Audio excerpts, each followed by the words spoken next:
আসসালামু আলাইকুম রহমতুল্লাহ। সম্মানিত দিনী ভাই ও বোনেরা, আজকে আমরা জেনে নিব বিবাহ সম্পর্কে। আমি যুবক সম্প্রদায়দেরকে দৃষ্টি আকর্ষণ করে বলছি, হে যুবক সম্প্রদায়, তোমাদের যাদের বিবাহ করার সামর্থ্য রয়েছে তোমরা বিবাহ করে নাও। কেন? বিবাহ হচ্ছে একটি উত্তম বন্ধুত্ব। কিন্তু বড় দুঃখজনক হলো সত্য, বর্তমান সিচুয়েশনে, বর্তমান প্রেক্ষাপটে বিবাহ করা বড় কঠিন, আর জিনা অনেক অনেক সহজ। তো কি কারণে সহজ?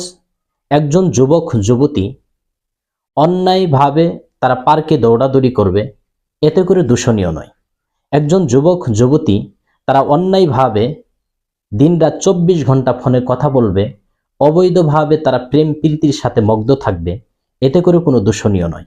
কিন্তু এই যুবক যুবতীগুলো তার পিতামাতাকে, তার দাদা দাদিকে যদি বলে যে আব্বু বা আম্মু, দাদা বা দাদি, আমি বিবাহ করব, তখন তাদের অভিভাবকগুলো বলে যে এই ছেলেগুলোর লজ্জা নেই, তারা লজ্জাকে একেবারে বিক্রি করে দিয়েছে।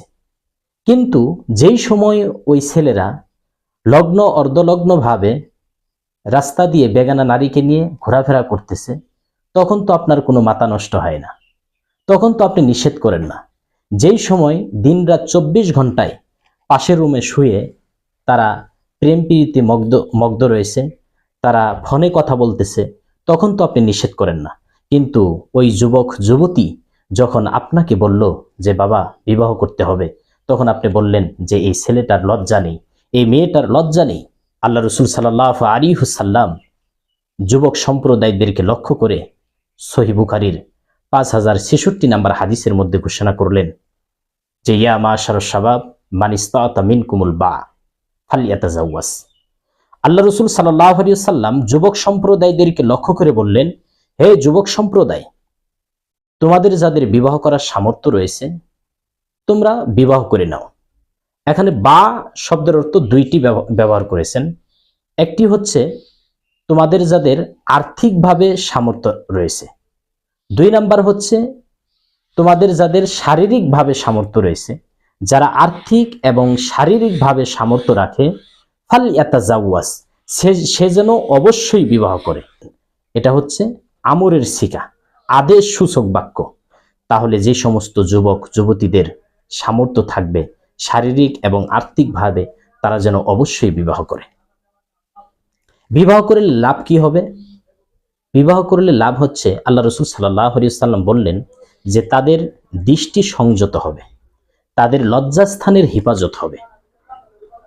শুধু এখানেই শেষ নয়, সূরা নূরের 32 নম্বর আয়াতের মধ্যে আল্লাহ পাক রব্বুল আলামিন ঘোষণা করলেন যে যেই সমস্ত যুবক যুবতীরা অন্যায় অপকর্ম থেকে বাঁচার জন্য বিবাহ করে, আমি আল্লাহ পাক রব্বুল আলামিন তাদের দরিদ্রতা বন্ধ করে দিব, নিজ অনুগ্রহে তাদেরকে আমি ধনী বানিয়ে দিব। সুবহানাল্লাহ, সুবহানাল্লাহ।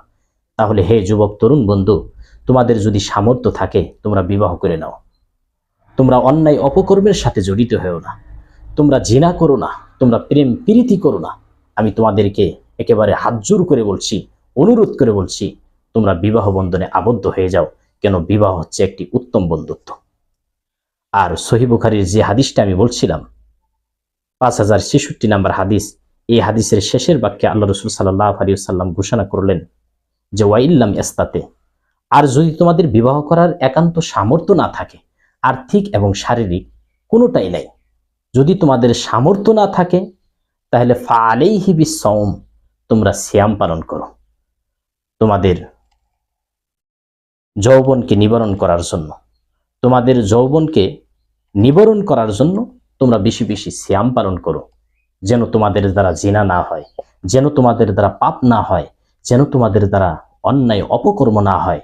তোমরা বেশি বেশি সিয়াম পালন করো। তো এই জন্য আমি যুবক তরুণ বন্ধুদেরকে দৃষ্টি আকর্ষণ করে বলছি, হে যুবক তরুণ বন্ধু, বিবাহ হচ্ছে একটি উত্তম বন্ধুত্ব। তুমি হালালভাবে বিবাহ বন্ধনে আবদ্ধ হয়ে যাও। তুমি জিনা করো না, তুমি প্রেম প্রীতি করো না, তুমি অন্যায়ভাবে বেগানা নারীর সাথে কথা বলো না। তুমি সাবধান বা সতর্ক হয়ে যাও। আমি সকল যুবক যুবতীর জন্য দোয়া করি, আল্লাহ সকল যুবক যুবতীকে যেন ইসলামের জন্য কবুল করেন, তাদেরকে হায়াতে তৈবা দান করেন, দিনের সঠিক বুঝ দান করেন। সকলেই বলি আল্লাহুম্মা আমিন। আসসালামু আলাইকুম ওয়া রাহমাতুল্লাহ।